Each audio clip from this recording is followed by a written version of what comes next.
Hello बच्चों, here the question says suppose a boy is enjoying a ride on a merry-go-round which is moving with a speed of 10 meter per second.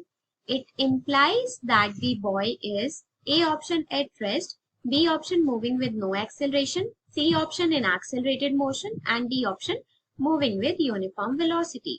So यहाँ पर question में हमको एक situation given है. Question में हमको given है कि हमारे पास एक मैरी गो राउंड है जिस पर एक बॉय जो है वो उस राइड को ले रहा है. मैरी गो राउंड जो है वो उस पर बैठा है और वो जो मैरी गो राउंड है वो कांस्टेंट स्पीड ऑफ 10 मीटर पर सेकेंड के साथ गोल गोल घूम रहा है. हमें ये बताना है कि क्या वो बॉय रेस्ट पर है, क्या वो मूव कर रहा है बट विद नो एक्सेलरेशन, क्या वो एक्सेलरेटेड मोशन में मूव कर रहा है या फिर वो यूनिफॉर्म वेलोसिटी के साथ मूव कर रहा है. सो यहाँ पर हमारे पास जो की कॉन्सेप्ट यूज हो रहा है that is of uniform circular motion. Uniform circular motion. अब यहाँ पर अगर हम गिवन सिचुएशन को ड्रॉ करें तो वो हमारे पास क्या होगा, हमारे पास यहाँ पर हमारे पास एक मैरी गो राउंड है. यहाँ पर वो बॉय जो है वो बैठा हुआ है और ये जो मैरी गो राउंड है ये कांस्टेंट स्पीड 10 मीटर पर सेकेंड के साथ मूव कर रहा है. अब अगर ये कांस्टेंट स्पीड के साथ मूव कर रहा है तो यहाँ पर हमारे पास ये एक यूनिफॉर्म सर्कुलर मोशन में है. किसमें है?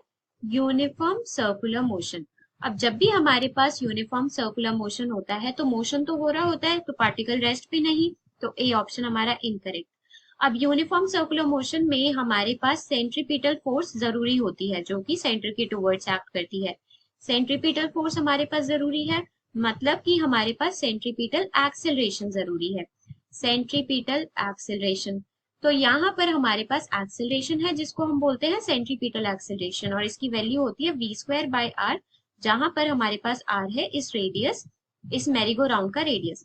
सो ये तो हमारे पास एक्सेलरेशन प्रेजेंट है. सो ये हमारे पास v कांस्टेंट है मतलब सेंट्रीपिटल एक्सेलरेशन कांस्टेंट है. सो हमारे पास ये ऑब्जेक्ट जो है ये एक्सेलरेटेड मोशन में है. So here C option will be correct. Hope you understood it well. Best of luck and thank you.